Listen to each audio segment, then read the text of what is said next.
فذكر بالقرآن من يخاف وعيد.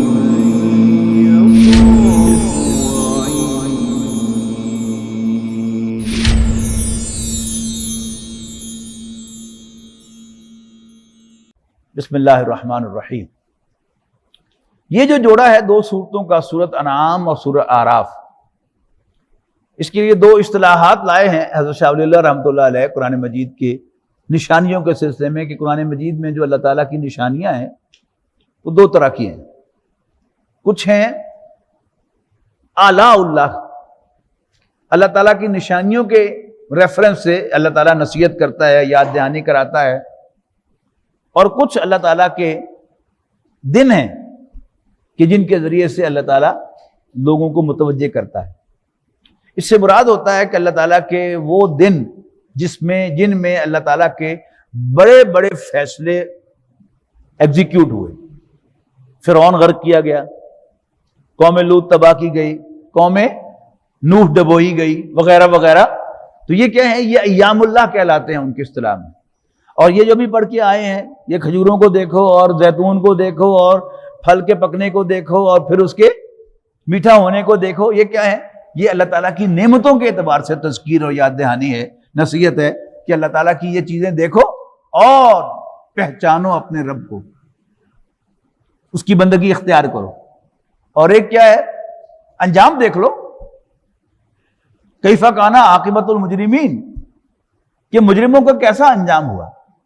اچھا، یہ جو قرآن مجید میں بالعموم 5 پیغمبروں کا تذکرہ ہے، حضرت نوح علیہ السلام، حضرت ہود علیہ السلام، حضرت صالح علیہ السلام، حضرت شعیب علیہ السلام اور لوط علیہ السلام، ان بستیوں کے نشانات اور کھنڈرات جو تھے وہ جو قریش کے تجارتی راستے تھے ان کے اوپر واقع تھے. جیسے آپ کو یاد ہوگا کہ جی ٹی روڈ کے اوپر جو ہماری سب سے بڑی شاہراہ تھی، اسی کے اوپر موہنجودڑو تھا، اسی کے اوپر ہڑپا تھا اور اسی کے اوپر ٹیکسلا تھا. یعنی کوئی شخص کراچی سے پشاور تک سفر کرتا تھا جی ٹی روڈ پر، تو اس کے اوپر یہ کھنڈرات تھے. اچھا، پھر اللہ تعالیٰ کی جو نشانیاں ہیں وہ کیسے ان پر پردے ڈالے جاتے ہیں کہ ان نشانیوں کو سیرگاہ بنا دیا گیا.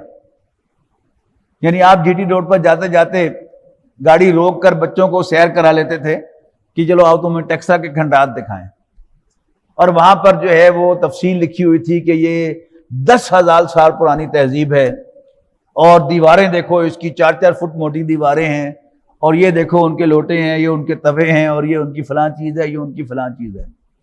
مجال ہے یہ سوال سامنے لائیں کہ پھر 4-4 فٹ موٹی دیواریں ان کو بچا کیوں نہیں سکتی؟ اصل تذکیر نصیحت تو یہ ہے نا کہ انسان دیکھے کہ 4-4 فٹ موٹی دیواریں جو ہیں وہ بھی اللہ تعالیٰ کے عذاب سے نہیں بچا سکتی، لیکن مجال ہے اس کی طرف ذہن جانے دیں. تو اب پچھلی صورت میں اللہ تعالیٰ کی نعمتوں کے حوالے سے زیادہ نصیحت تھی، اور وہ ڈائلاگ جو میں نے آپ کہا تھا وہ بہت زیادہ تھا. تم یہ کہتے ہو تو اس کے جواب میں پھر یہ ہے. جبکہ ہم اب سورہ اعراف میں جو دیکھیں گے، سورہ اعراف ایک اعتبار سے بڑی جامع صورت ہے کہ دین کے تمام جو بنیادی مضامین ہیں ان سب کو اکٹھا کیا گیا ہے سورہ اعراف میں. اس میں اول و آخر، اس میں بے حیائی اس کو ہائی لائٹ کیا گیا ہے، اور یہی الفاظ کے وَلَا تَقْرَبُوا الْفَوَاحِشَ مَا ظَهَرَ مِنْهَا وَمَا بَطَنَ، ایسے الفاظ جو ابھی ہم نے سورہ انعام میں پڑھے ہیں وہ آپ کو سورہ اعراف میں بھی مل جائیں گے. اور اس کے ساتھ ساتھ یہ جو انبیاء کرام کی تاریخ ہے، خاص طور پر انباء الرسل، وہ رسول کے جو بھیجے گئے تعین کے ساتھ کسی قوم کی طرف یا کسی شخص کی طرف، اور پھر اس قوم یا اس شخص نے ماننے سے انکار کیا، تو پھر اللہ تعالیٰ نے اس شخص یا اس قوم کو ہلاک کر دیا اسی دنیا کی زندگی میں. یہ مضمون جو ہے ویسے تو پورے قرآن مجید میں آیا ہے گلمپس کے اندر، لیکن نوٹ کر لیجئے گا کہ کچھ صورتیں وہ ہیں کہ جن کا یہ خاص مضمون ہے. اب ان میں سے پہلی سورت اعراف ہے کہ جو آ رہی ہے، یعنی زمانی ترتیب کے اعتبار سے سب سے پہلے حضرت نوح علیہ السلام ہے، پھر حضرت ہود علیہ السلام ہے، پھر حضرت صالح علیہ السلام ہے، پھر حضرت ابراہیم علیہ السلام ہیں، پھر ان کے بھتیجے حضرت لوط علیہ السلام ہے، اور پھر حضرت شعیب علیہ السلام ہے، اس کے بعد موسیٰ علیہ السلام ہے، اس کے بعد عیسیٰ علیہ السلام. یہ ہے زمانی ترتیب، اس کو بھی آپ کو یاد کر لینا چاہیے. تو زمانی ترتیب کے ساتھ سب سے پہلے ان تمام پیغمبروں کا ذکر اب سورہ اعراف میں آئے گا. اس کے بعد پھر یہ 8واں اور 9واں پارہ ہے کہ جس میں یہ تذکرے آئیں گے. اس کے بعد پھر 12ویں پارے کے آغاز میں سورۃ ہود آئے گی. اس میں پھر ان تمام کا ذکر آئے گا، اس فرق کے ساتھ کہ اس میں حضرت نوح علیہ السلام کا تذکرہ سب سے زیادہ تفصیل کے ساتھ آپ کو سورہ ہود میں ملے گا. اس کے بعد پھر ایک طویل سلسلہ چلے گا، اور اس کے بعد پھر 19ویں پارے میں سورۃ الشعراء آئے گی. سورۃ الشعراء میں پھر ان رسولوں کا تذکرہ ہوگا. لیکن فرق کیا ہوگا کہ سورۃ الشعراء میں حضرت ابراہیم علیہ السلام کا ذکر ذرا تفصیل سے آئے گا، اور موسیٰ علیہ السلام کا ذکر سب سے پہلے آئے گا. یعنی حالانکہ زمانی ترتیب کے اعتبار سے وہ چھٹے نمبر پر ہیں، حضرت نوح، حضرت ہود، حضرت صالح، حضرت لوط، حضرت شعیب، اور پھر حضرت موسیٰ علیہ السلام. لیکن حضرت سورۃ الشعراء میں حضرت موسیٰ علیہ السلام کا تذکرہ پہلے آئے گا، اور پھر وہی تقریباً ایک رکوع. اس میں بھی آپ دیکھیں گے ایک رکوع یا اس سے کچھ کم ہر پیغمبر کو الاٹ کیا جائے گا قرآن مجید میں سے تذکرے کے لیے. یہی معاملہ سورۃ ہود میں ہوگا، اور پھر یہی معاملہ جا کر سورۃ الشعراء میں ہوگا. اچھا، پھر ایک اور بات نوٹ کر لیجیے گا اس سورت کے بارے میں کہ قصہ آدم و ابلیس، یہ قصہ آپ سب جانتے ہیں کہ اللہ تعالیٰ نے آدم علیہ السلام کو پیدا کیا، ان کا جسم بنایا، اس کو فنش کیا، پھر اس میں روح ڈالی، اور پھر فرشتوں سے تقاضا کیا کہ آدم کو سجدہ کرو. سب فرشتوں نے سجدہ کر لیا جو اصلی فرشتے تھے. جس کو اللہ تعالیٰ نے رعایتاً فرشتوں میں شامل کیا ہوا تھا وہ جن، ابلیس، شیطان، عزازیل، اس نے انکار کر دیا. اب یہ واقعہ جو ہے ایک ہی دفعہ پیش آیا ہے. قرآن مجید نے اس واقعے کو پورے قرآن مجید میں پھیلایا ہے اللہ تعالیٰ نے.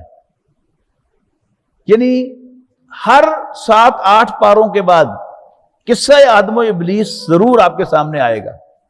یعنی اللہ تعالیٰ کے ہاں اس کی اتنی امپورٹنس ہے کہ اللہ تعالیٰ ریمائنڈر دینا چاہتا ہے اس قصے کے ذریعے سے ہر مسلمان کو جو قرآن مجید کی تلاوت کر رہا ہے.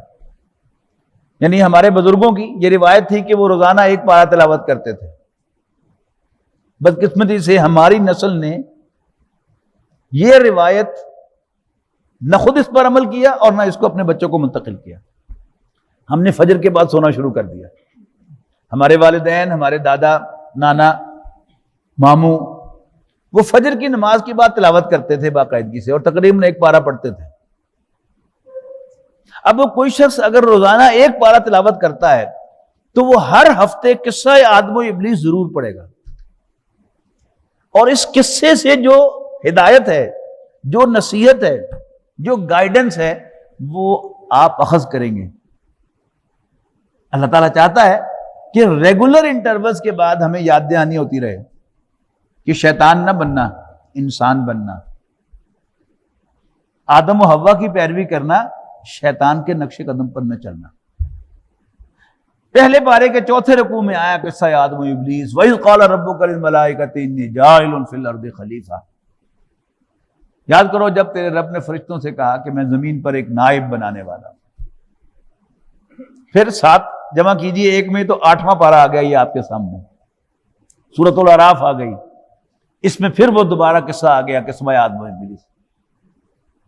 اس کے بعد پھر 8 میں 6 جمع کیجئے تو سورہ ہجر، پھر تقریباً ایک رکوع جو ہے قصہ آدم و ابلیس سورہ ہجر میں آئے گا. اس کے بعد پھر 15ویں پارے میں سورہ بنی اسرائیل تقریباً ایک رکوع پھر آپ کو ملے گا. اس سے آگے سورۃ کاف ایک آیت اس پر ملے گی. سورہ طٰہٰ میں پھر کچھ آیات آپ کو اس مضمون پر ملے گی. یہ 16واں پارہ ہو گیا، اور 16 میں 7 جمع کیجئے تو 23.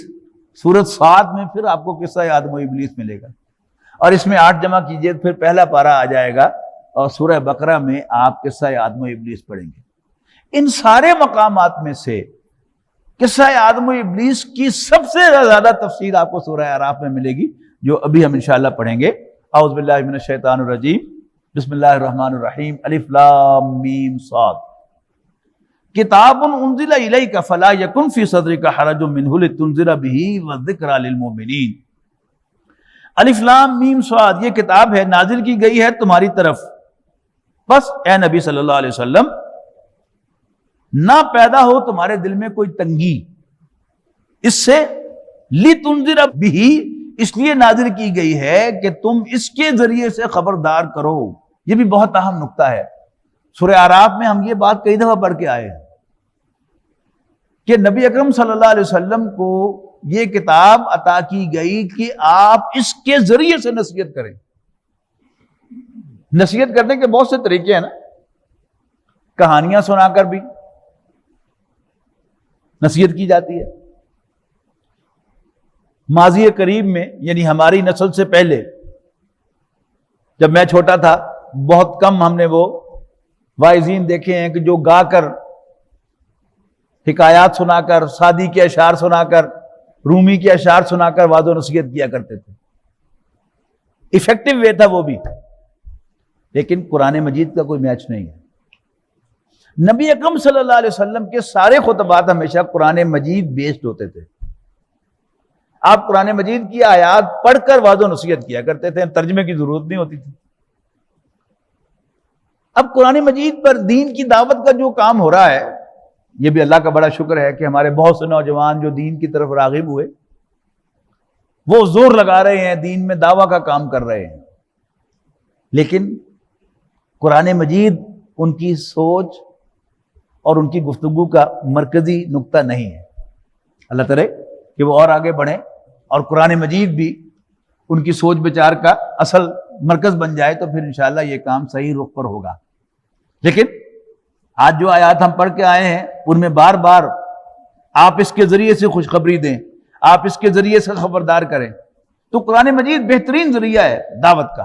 لِتُنذِرَ بِهِ، تاکہ آپ اس کے ذریعے سے خبردار کریں، وَذِكْرَى لِلْمُؤْمِنِينَ، اور یہ نصیحت ہو ماننے والوں کے لیے۔ اتبعوا ما انزل الیکم من ربکم، پیروی کرو اے لوگو اس کی جو نازل کیا گیا ہے تمہاری جانب تمہاری رب کی طرف سے، ولا تتبعوا من دونہ اولیاء، اور اللہ کو چھوڑ کر اوروں کو اپنا سرپرست، اپنا ولی نہ بناؤ۔ قلیلا ما تذکرون، تم بہت کم نصیحت قبول کرتے ہو۔ وَكَمْ مِنْ قَرْيَةٍ أَهْلَكْنَاهَا، یہ پہلا رکوع جو ہے اس کی خاص بات یہ ہے کہ یہ تمام جو مین مضامین ہیں اس پوری سورت کے، وہ ان کے ٹائٹلز کو بیان کر رہا ہے۔ اب چونکہ اس میں انباء و رسول آ رہی ہیں، رسولوں کی کہانیاں آ رہی ہیں، رسولوں کے قوموں کے تباہ ہونے کا تذکرہ ہے، اب اس کے لیے بھی دو آیات یہاں آ رہی ہیں۔ وَكَمْ مِنْ قَرْيَةٍ أَهْلَكْنَاهَا، اور کتنی ہی بستیاں ہیں جن کو ہم نے ہلاک کر دیا، فَجَاءَهَا بَأْسُنَا بَيَاتًا أَوْ هُمْ قَائِلُونَ، تو ان پر ہمارا عذاب آیا بیاتن، جب وہ رات سو رہے تھے، او ہم قائلون، یا دوپہر کو قیلولہ کر رہے تھے۔ فما کان دعواہم اذ جاءہم باسنا، تو جب ان پر ہمارا عذاب آیا تو ان کی صدا کیا تھی، ان کی زبان پر کیا آیا؟ الا ان قالوا انا كنا ظالمین، تو وہ کہنے لگے کہ یقیناً ہم ہی زیادتی کر رہے تھے۔ فَلَنَسْأَلَنَّ الَّذِينَ أُرْسِلَ إِلَيْهِمْ، بس ہم لازماً پوچھ کر رہیں گے ان کو بھی جن کی طرف رسول بھیجے گئے، وَلَنَسْأَلَنَّ الْمُرْسَلِينَ، اور ہم لازماً سوال کریں گے پیغمبروں سے بھی۔ فَلَنَقُصَّنَّ عَلَيْهِمْ بِعِلْمٍ، پھر ہم بیان کریں گے ساری سرگزشت ان کے سامنے پورے علم کے ساتھ، وما کننا غائبین، اور ہم سین سے غائب نہیں تھے، ہم چشمدید گواہ ہیں۔ والوزن یومئذ الحق، اور وزن اعمال اس روز سچ مچ ہوگا، ٹھیک ٹھیک ہوگا۔ فمن ثقلت موازینہ، تو جس کے نیک اعمال کا وزن بھاری ہوگا، فاولئک هم المفلحون، یہی فلاح پانے والے ہوں گے۔ ومن خفت موازینہ، اور جن کے نیک اعمال ہلکے ہوں گے فاولئک الذین خسروا انفسہم، ذرا غور سے پڑھیے گا اس آیت کو، تو یہ وہ لوگ ہوں گے جو اپنے آپ کو خسارے سے دوچار کریں گے، بما کانوا بآیاتنا یظلمون، اس لیے کہ وہ ہماری آیات پر زیادتی کیا کرتے۔ اب اللہ تعالیٰ کی آیات پر ظلم، اللہ تعالیٰ کی آیات پر زیادتی کیا ہے؟ ظلم یا زیادتی کہتے ہیں حق تلفی کو، کسی کا حق مارنا۔ تو آیات کا حق کیا ہے؟ کہ ان سے نصیحت لی جائے اور ان پر عمل کیا جائے، اور آیات سے نصیحت حاصل نہ کرنا یہ کیا ہے؟ یہ ان کی حق تلفی ہے، لہذا آیات پر ظلم ہے۔ نوٹ کر لیجیے گا اس کو۔ وَلَقَدْ مَكَّنَّاكُمْ فِي الْأَرْضِ،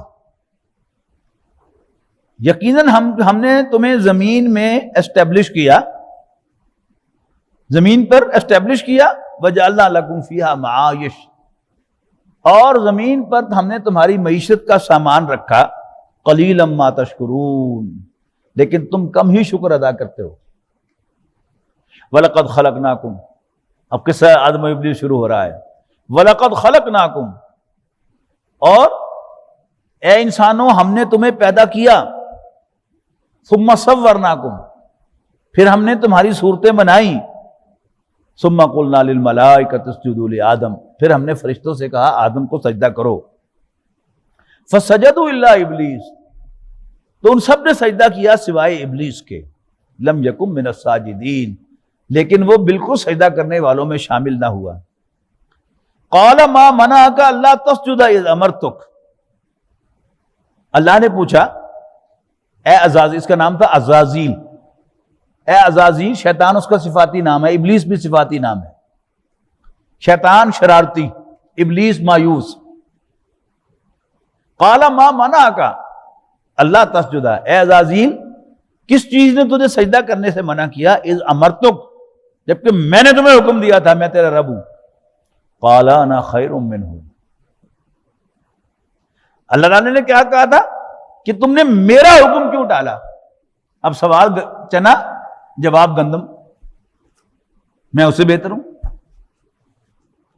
جب حکم آتا ہے تو پھر اس کے سامنے اپنا فیصلہ اور یہ بہتر ہے غلط ہے، کرنا چاہیے تھا نہیں کرنا چاہیے تھا، یہ نہیں ہوتا۔ حکم ماننا حکم ہوتا ہے۔ تو جب میں نے تمہیں حکم دیا تھا تو کس چیز نے تمہیں سجدہ کرنے سے روکا؟ قَالَ أَنَا خَيْرٌ مِّنْهُ، کہنے لگا میں اس سے بہتر ہوں۔ کیسے بہتر ہوں؟ خَلَقْتَنِي مِن نَار، تو نے مجھے آگ سے پیدا کیا، وَخَلَقْتَهُ مِن طِين، اور اسے مٹی سے بنایا۔ آگ کیا ہے؟ انرجی ہے، اور مٹی کیا ہے؟ میٹر ہے۔ تو آج کی زبان میں اگر میں کہوں I am from the world of energy and he is just material۔ اچھا اب غور سے ذرا اس کو پڑھیے، اب وہ کہنا کیا چاہتا تھا کہ یا اللہ تیرا حکم غلط تھا، میرا اس کو سجدہ کرنا بنتا ہی نہیں تھا، پلیز ریکنسیڈر یور کمانڈ۔ اور آج بھی ایسے ہوتا ہے، اللہ تعالیٰ کے بہت سے احکام ہم اس لیے نہیں مانتے کہ ہمارے خیال کے مطابق وہ حکم ٹھیک نہیں ہوتے، اپروپریٹ نہیں ہوتے، معاذ اللہ۔ اگر ہمیں یہ عادت پڑ جائے کہ اللہ مالک ہے، اس کو حکم ماننا ہے، تو پھر مسئلہ ختم ہو جائے گا۔ اصل جو جرم ہے شیطان کا وہ کیا ہے؟ کہ اللہ کا حکم ماننے سے اس نے انکار کیا ہے۔ تو خلقتنی من نار وخلقتہ من طین قال فاہبط منہا، اللہ تعالیٰ نے کہا کہ اسٹیپ ڈاؤن، فما یکون لک ان تتکبر فیہا، تیرا کوئی حق نہیں تھا، تجھے زیب نہیں دیتا تھا کہ تم یہاں رہتے ہوئے تکبر کرتے، فخرج، گیٹ آؤٹ، انک من الصاغرین، تو گھٹیا حرکت کرنے والوں میں سے ہے۔ یہ لوگ عربی کا تھوڑا سا مائنڈ رکھتے ہیں، تو صاغر جو ہے یہ اسم فاعل ہے اور صغیر صفت ہے،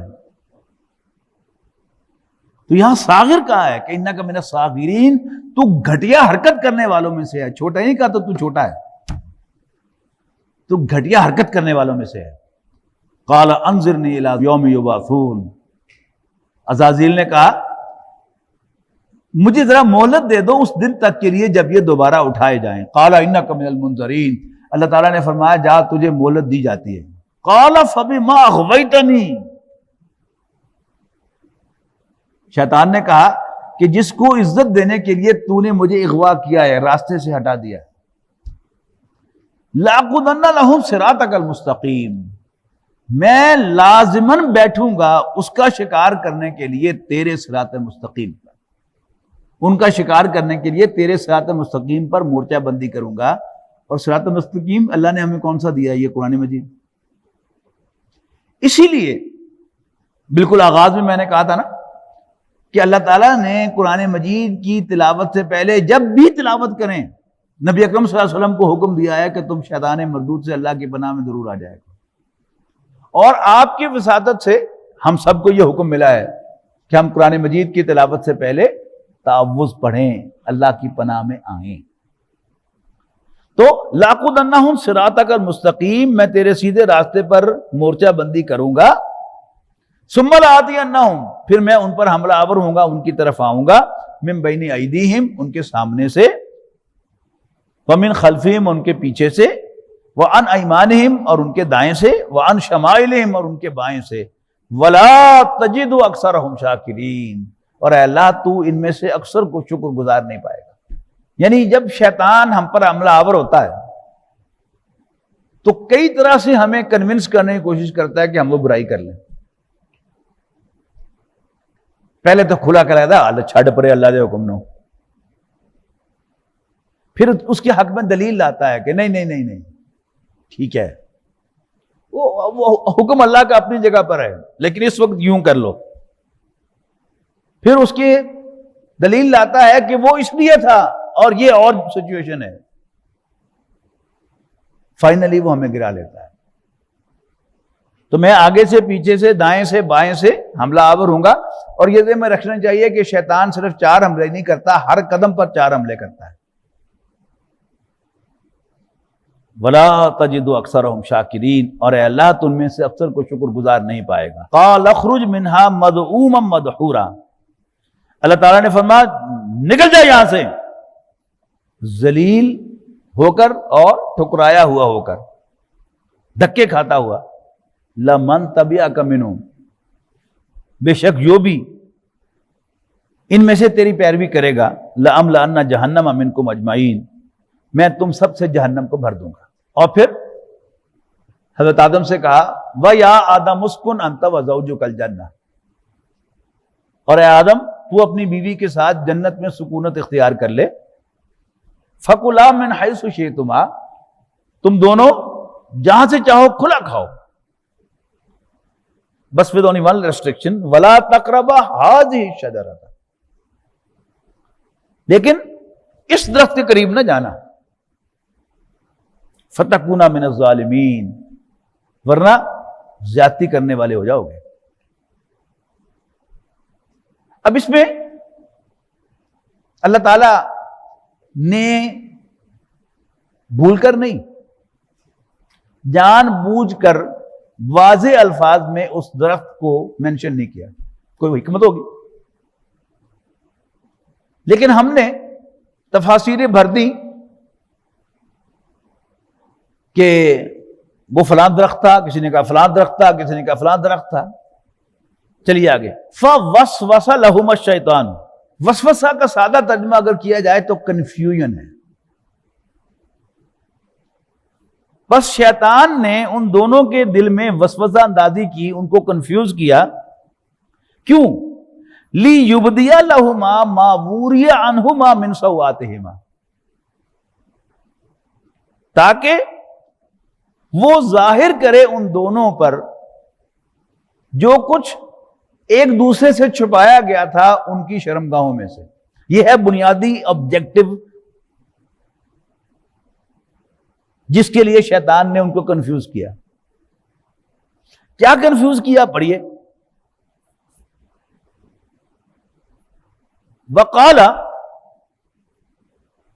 اور کہنے لگا ما نہاکما ربکما عن ہذہ الشجرۃ الا ان تکونا ملکین، یعنی بنیادی مقصد اس کا کیا تھا ایک دوسرے کی شرمگاہیں انہیں دکھانا، لیکن یہ نہیں کہا کہ تم کپڑے اتارو ننگے ہو جاؤ ایک دوسرے کے سامنے، یہ نہیں کہا کیا انہیں؟ قال ما نہاکما ربکما عن ہذہ الشجرۃ الا ان تکونا ملکین، تمہارے رب نے تمہیں اس درخت کے پاس جانے سے اس لیے منع کیا ہے کہ تم کہیں فرشتے نہ بن جاؤ، او تکونا من الخالدین، یا کہیں تم پکے نہ ہو جاؤ یہاں پر۔ ان دونوں کا کوئی بظاہر تعلق ہے؟ اب ذرا ایکچوئل دیکھیے گا کہ شیطان نے آدم و حوا کی جو سپریمیسی تھی اشرف المخلوقات ہونے کی حیثیت سے اس کو تسلیم نہیں کیا، لیکن جو سپریم اتھارٹی ہے اس نے ان کو وہ اعزاز دے دیا کہ تم اشرف المخلوقات ہو۔ اب شیطان نے اجازت مانگ لی کہ مجھے اگر تو ایکسیس دے دے ان تک تو میں اپنا پوائنٹ ثابت کروں گا کہ یہ اس مقام کے اہل نہیں ہے جو تو نے ان کو دے دیا ہے۔ اب ذرا آئیے پہلے ایک مثال سمجھیے کہ ایک شخص ہے،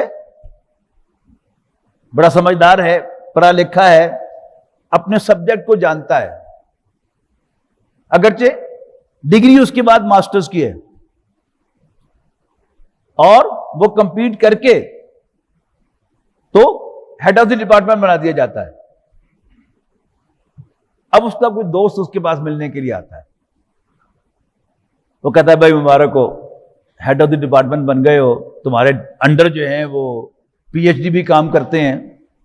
جاتے جاتے ایک بات کہہ جاتا ہے کہ ویسے یہ کمی بھی پوری کر لینا، تمہیں یہ لوگ پریشان کریں گے، پی ایچ ڈی بھی کر ہی ڈالنا۔ اب وہ چلا جاتا ہے تو یہ سوچتا ہے کہ ہاں،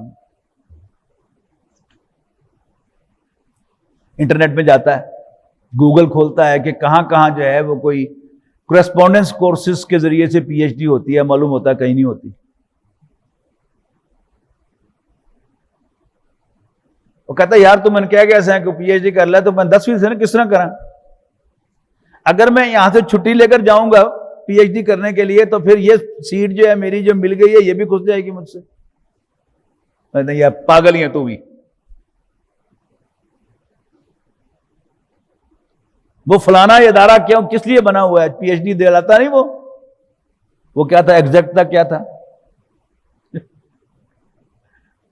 اور وہ تاجکستان اور کرغزستان اور فلانے وہاں سے ڈگریاں ملتی نہیں ہیں۔ اب یہ شخص جو ہے اس نے آج تک جو مقام حاصل کیا تھا اپنی محنت سے حاصل کیا تھا، دیانتداری سے حاصل کیا تھا، کبھی ہیرا پھیری نہیں کی تھی۔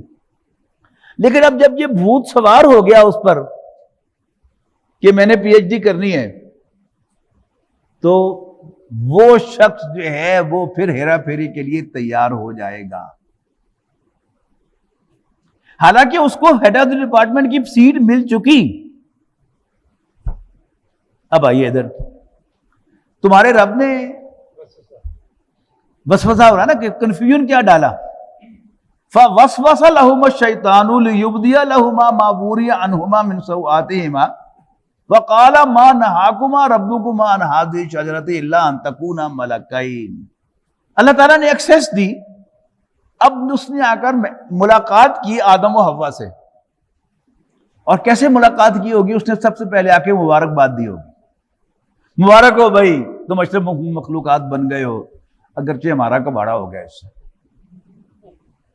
اب اس نے یہ جملہ کہہ کر سافٹ کارنر ان کے دل میں پیدا کر لیا، یہیں سے خطرے کا آغاز ہوا۔ دشمن کو دشمن سمجھنا، دوست نہ سمجھنا، یہ پہلی غلطی ہے۔ اور ان کی بات سنی۔ اب اس نے کیسے کہا ہوگی یہ بات کہ ویسے تم بائی دی وے اللہ نے تمہیں اشرف مخلوقات بنا دیا ہے، مبارک ہو، لیکن ڈونٹ یو تھنک، تمہارا کیا خیال ہے فرشتے تم سے افضل نہیں؟ ود ان نو ٹائم وہ آسمان سے زمین پر اور زمین سے آسمانوں پر جا سکتے ہیں، اپنی شکل بدل سکتے ہیں، تم کیا ہو؟ اب ہو گیا نا کنفیوژن پیدا۔ فوسوس لهما الشیطان لیبدی لهما ما وري عنهما من سوآتهما وَقَالَ مَا نَهَاكُمَا رَبُّكُمَا عَنْ هَذِهِ الشَّجَرَةِ إِلَّا أَن تَكُونَا مَلَكَيْنِ۔ اب ایک دن وہ شوشہ چھوڑ کے چلا گیا تو ساری رات میاں بیوی بیٹھ کے کیا ڈسکس کرتے رہے ہوں گے؟ ویسے وہ گل ٹھیک کہہ گیا، وہ بھی کہے گی ہاں ہاں گل ٹھیک کہہ گیا۔ کنفیوز ہو چکے ہیں نا یہ۔ اب جب اگلی دفعہ اس نے آنا ہے، اگلی دفعہ ملاقات کرنے کے لیے، تو دونوں نے پڑھتے ہی اس سے سوال پوچھنا ہے کہ پھر کوئی حل؟ وہ آگے سے کہتا ہے کی کما میں دس تاڑے رب نے کیتا ہے تو چھوٹے پرے۔ اب اس کا مطلب کیا ہے کہ وہ اور زیادہ ایگر ہوں گے جاننے کے لیے کہ اصل چکر کیا ہے۔ تو پھر ان کو بتائے گا اصل میں وہ درخت جو تم پر بین کیا ہے، اسی درخت میں سے کھانے سے تمہاری یہ کمی پوری ہونی تھی، لیکن کی کما تاڑے رب نو انہیں تاڑے تے وہی پابندی لاتی۔ اب آپ غور کیجئے کہ دل چاہنے لگے گا نا، اور ساتھ ہی خیال آئے گا کہ نہیں نہیں اللہ نے منع کیتا ہے، نہیں نہیں۔ پھر ایک دن اور آگے سوچا چھوڑ گیا کہ جنت کیسی لگ رہی ہے تمہیں؟ کہیں بڑی مزے کی ہے، ہمیشہ رہنا چاہو گے؟ کہیں بالکل، یہ تو تمہیں پتا نا کہ میں اندر کا آدمی ہوں۔ تمہارے پیدا کرنے سے پہلے اللہ تعالیٰ نے اپنا یہ فیصلہ ڈسکلوز کیا تھا کہ انی جاعل فی الارض خلیفہ، میں زمین پر ایک نائب بنانے والا ہوں، اور اللہ نے بہانے سے تمہیں یہاں سے نکال دینا ہے۔ ہمارے بہت سے دوست، اللہ ہم سب کو معاف کرے، وہ یورپ میں گئے، امریکہ میں گئے، وزٹ ویزے پر گئے، تو وہاں زندگی بہت مزے کی لگی، تو جی چاہا وہاں رہنے کو، تو وہ امیگریشن لائر کے پاس گئے، وکیل کے پاس پوچھنے کے لیے کہ ہم یہاں پر پرماننٹلی رہ سکتے ہیں؟ اس نے کہا کہ نہیں، ایک ہی صورت ہے کہ تم یہاں کسی امریکن عورت سے شادی کر لو، اور پھر اس کے ذریعے سے پہلے تمہیں امیگریشن مل جائے، پھر تمہیں سٹیزنشپ مل جائے، لیکن تمہاری شادی ہے یہ پہلے؟ ہاں ہاں، نہیں نہیں نہیں، پھر یہ نہیں ہو سکتا۔ انہوں نے کہا پھر کوئی حل بتاؤ۔ انہوں نے کہا پھر ایک ہی حل ہے کہ پھر شادی نہ کرو، کسی امریکن عورت سے ناجائز تعلقات قائم کرو، کوئی بچہ پیدا کر لو، اور تم ایک امریکن بچے کے باپ بنو گے، اور تمہارا حق ہو جائے گا کہ تم یہاں پر سٹیزن ہو جاؤ۔ اور اللہ ہم سب کو معاف کرے، بڑے بڑے لوگ، بڑے بڑے دیندار، جب یہ بھوت سوار ہو گیا کہ گرین کارڈ لینا ہے، تو انہوں نے سب کچھ کیا۔ ایک نوجوان مسجد شہداء لاہور میں ڈاکٹر اسرار احمد صاحب کے درس میں میرے ساتھ بیٹھا ہوا ہوتا تھا۔ وہ امریکہ گیا اور اس حافظ قرآن بھی تھا، وہ امریکہ گیا اور اس نے اپنے آپ کو قادیانی ڈکلیئر کر کے اسائلم لی امریکہ میں، بعد میں توبہ کر لی۔ ہی از ویل سیٹلڈ ان امریکہ، لیکن اگر خدا نہ خواستہ موت آ جاتی اس سے پہلے تو پھر گرین کارڈ تو اس کو بہت مہنگا پڑتا کہ نہیں؟ اب اس نے یہ سوال کیا کہ جنت کیسی لگتی ہے؟ انہوں نے کہا اس کے تو پھر ایک ہی طریقہ ہے کہ اللہ کی نافرمانی تمہیں کرنی پڑے گی۔ پھر اسی طرح ذرا ڈرامہ کر کے کہے گا کہ پھر کیا بتاؤں، تمہارے رب نے پھر تمہارے ساتھ لمحہ یاد کیا ہے کہ وہ درخت تم پر بین کر دیا ہے۔ اچھا، اب جی چاہتا بھی ہے لیکن ساتھ ہی خیال آتا ہے کہ نہیں اللہ نے منع کیا ہے، پھر بڑھتے بھی ہیں نہیں نہیں نہیں، وہ کہتا چل یار چھڈو پرے، نہ کھاؤ خسمن ہو، چک کے دیکھ لو، مزہ نہ آوے تو پیسے واپس۔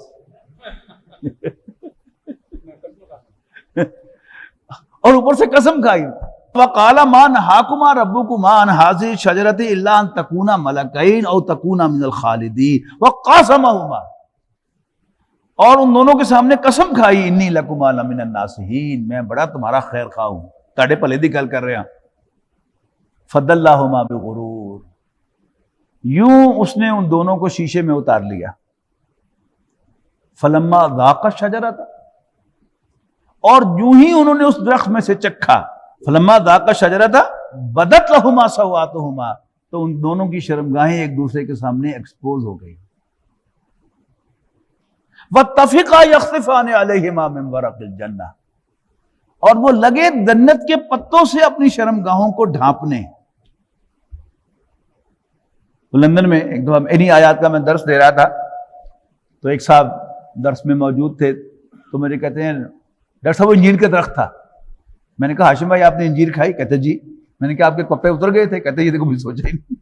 وہ کون سا درخت ہے جس کو چکھنے سے کپڑے اتر جاتے ہیں؟ اللہ تعالیٰ نے ہمارے ماں باپ کا پردہ رکھا ہے، واضح الفاظ میں وہ نہیں بتایا، لیکن پوری ڈسکرپشن جو ہے وہ بتا رہی ہے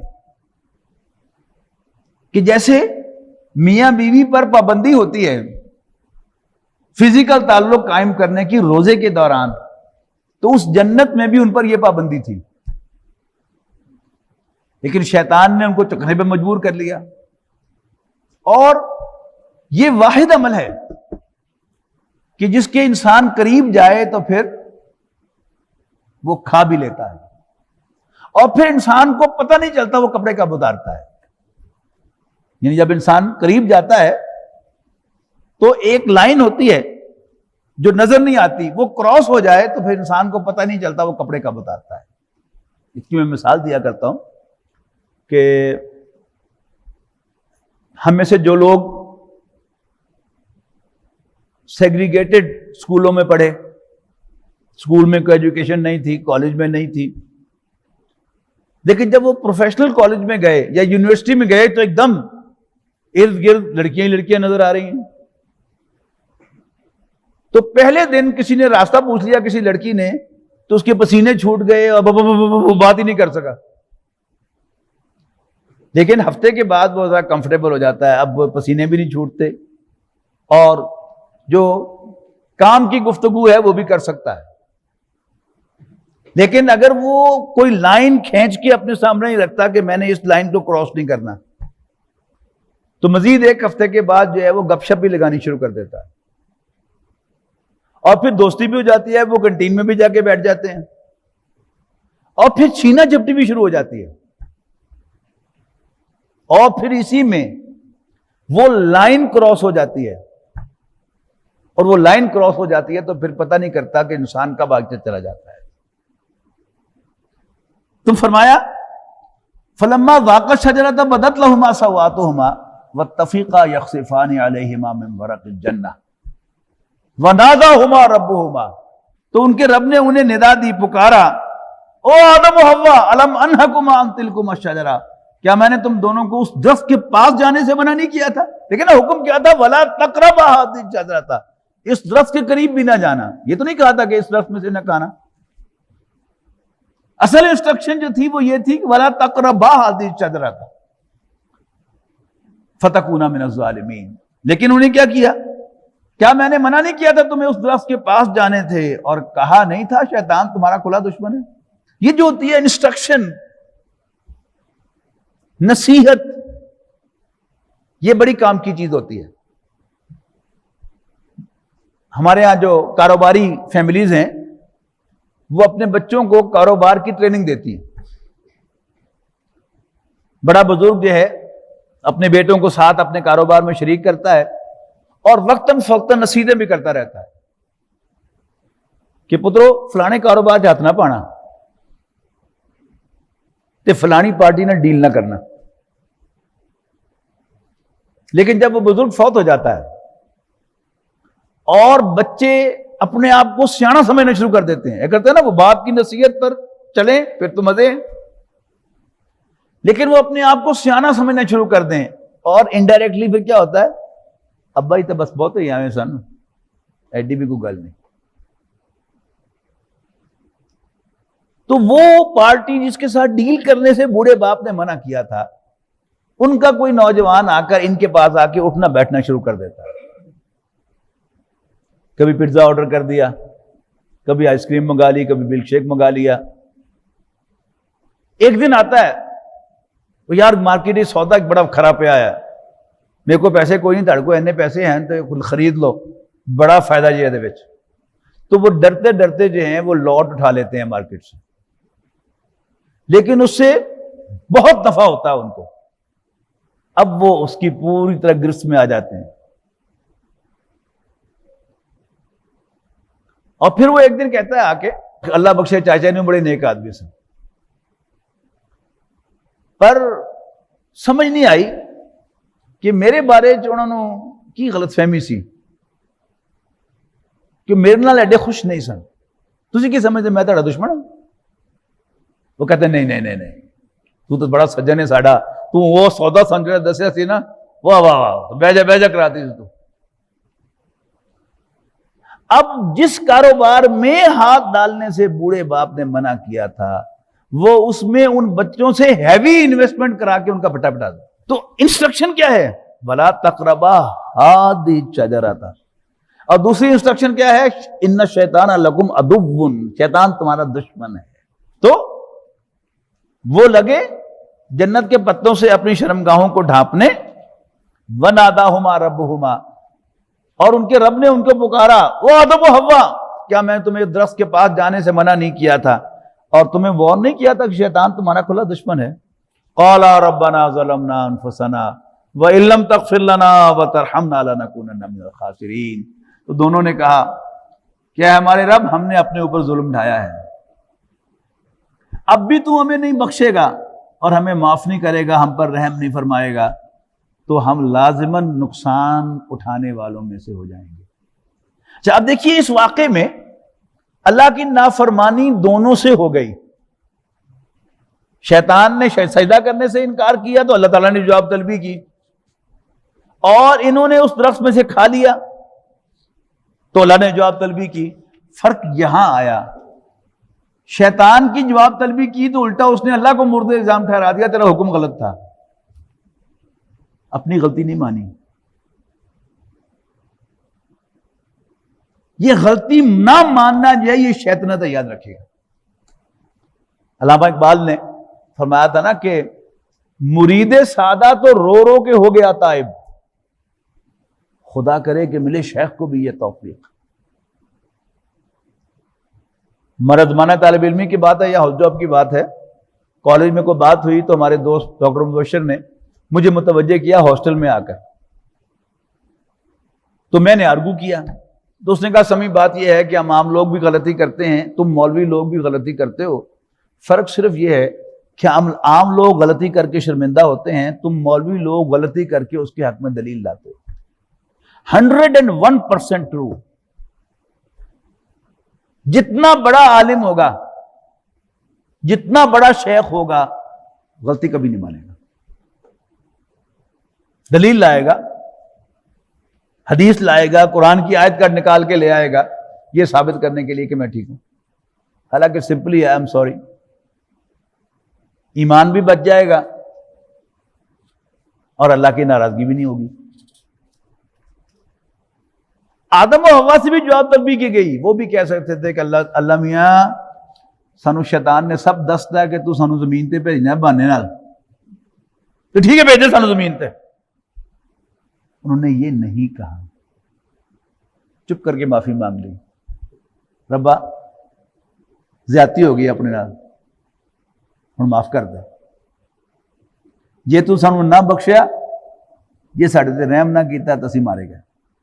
ربنا ظلمنا انفسنا وان لم تغفر لنا وترحمنا لنكونن من الخاسرین. قال اهبطوا بعضكم لبعض عدو. اللہ تعالیٰ نے فرمایا اچھا اترو، تم ایک دوسرے کے دشمن ہو. وَلَكُمْ فِي الْأَرْضِ مُسْتَقَرٌّ وَمَتَاعٌ إِلَىٰ حِينٍ. اور تمہارے لیے زمین پر ایک خاص وقت کے لیے ٹھہرنا اور برتنے کا سامان ہے.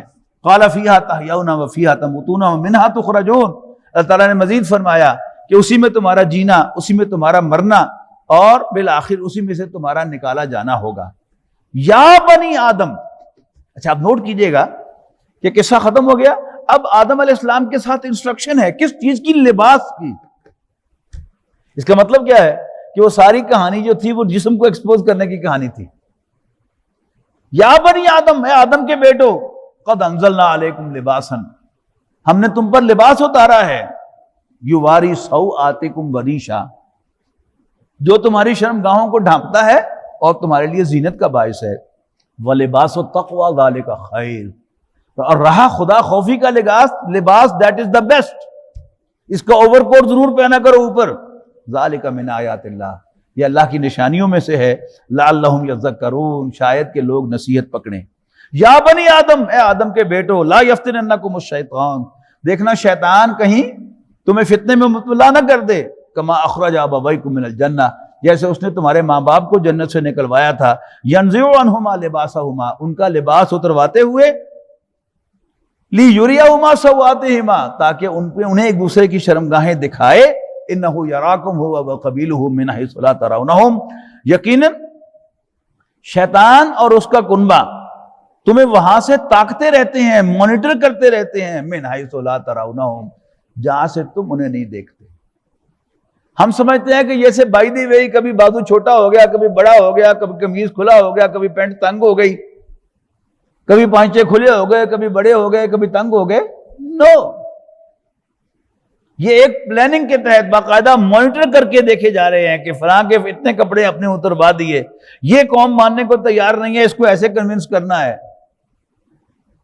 انہ یراکم ہوا وقبیلہ، یقیناً شیطان اور اس کا کنبہ تمہیں وہاں سے تاکتے ہیں، تاڑتے ہیں، من حیث لا ترونہم، جہاں سے تم انہیں نہیں دیکھتے۔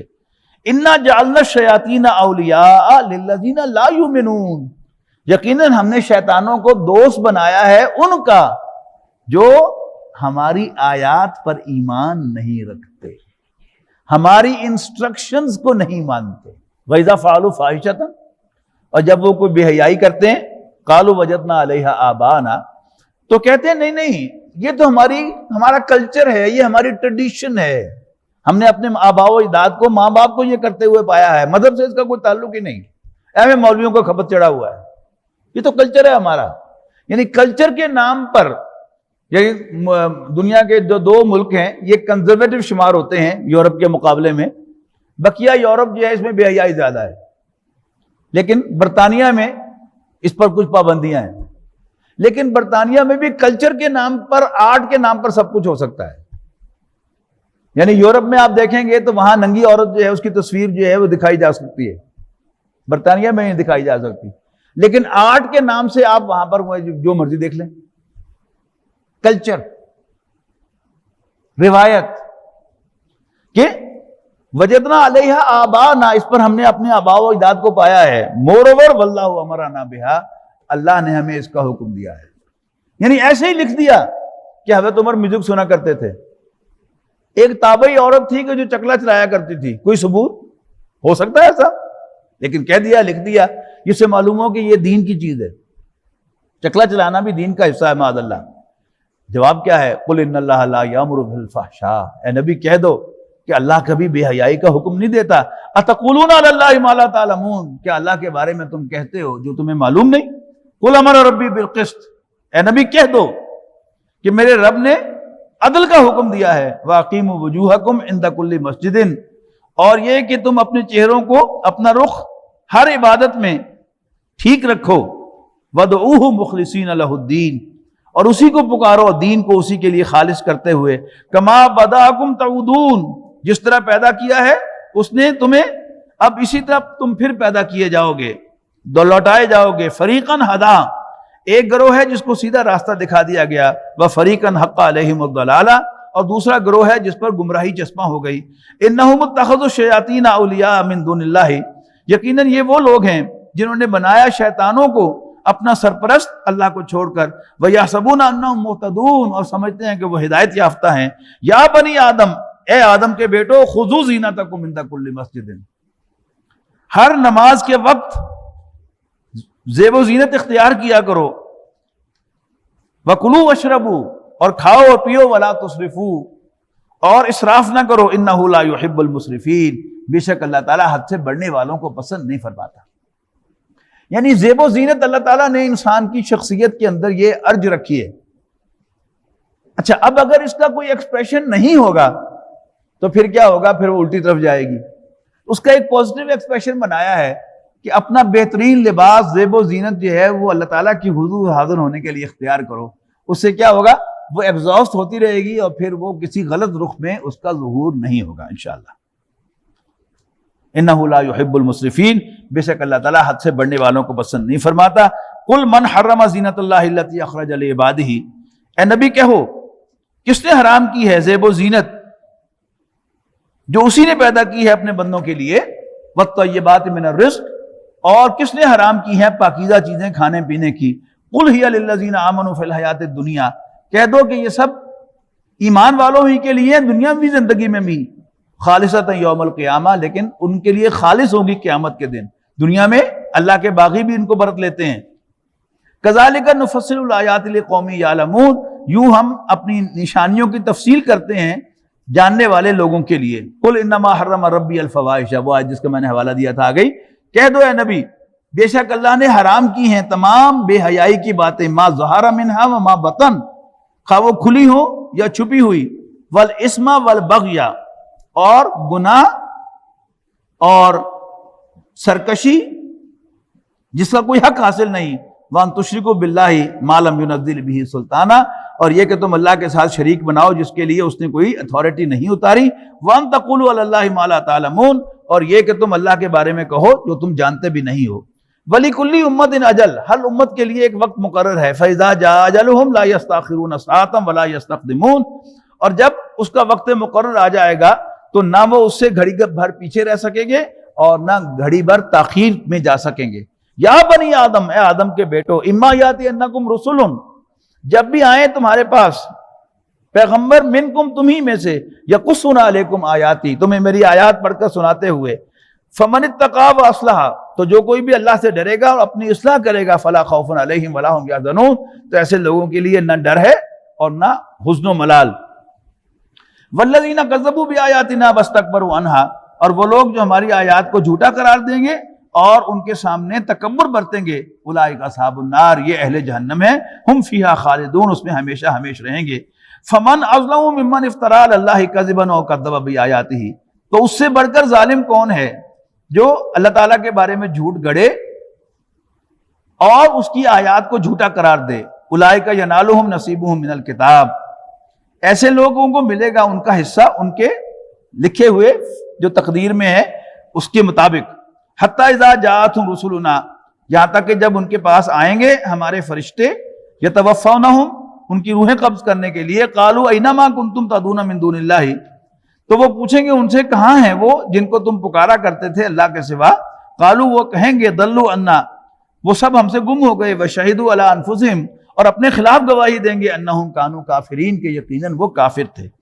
قال ادخلوا فی امم قد خلت من قبلکم من الجن والانس فی النار، ارشاد ہوگا کہ داخل ہو جاؤ تم ان گروہوں کے ساتھ جو جا چکے ہیں تم سے پہلے جنوں اور انسانوں میں سے، کلما دخلت امت لعنت اختہا، ہر مرتبہ جب کوئی جماعت جہنم میں داخل ہوگی تو وہ اپنی پریڈیسیسر جماعت بہن کو گالیاں دے گی، لعنت کرے گی، حتی اذا دارکوا فیہا جمیعا، یہاں تک کہ جب وہ سب کے سب جہنم میں اکٹھے ہو جائیں گے، قالت اخراہم لاولاہم، تو کہیں گے بعد میں آنے والے اپنے سے پہلوں کے بارے میں، ربنا ہؤلاء اضلونا، اے ہمارے رب انہوں نے ہمیں گمراہ کیا تھا، فآتہم عذابا ضعفا من النار، تو انہیں آگ کا دگنا عذاب دے۔ قال، اللہ فرمائے گا، لکل ضعف، سب کو دگنا ملے گا، ولکن لا تعلمون، لیکن تمہیں پتہ نہیں ہے۔ تو پہلے والے بعد والوں کے بارے میں کہیں گے، بعد والوں سے کہیں گے، فما کان لکم علینا من فضل، تمہیں ہم پر کیا فضیلت، کیا عجز حاصل ہے، فذوقوا العذاب، تو چکھو عذاب کا مزہ، بما کنتم تکسبون، اپنی کرتوتوں کی وجہ سے، اپنی کمائی کی وجہ سے جو تم نے کی ہے۔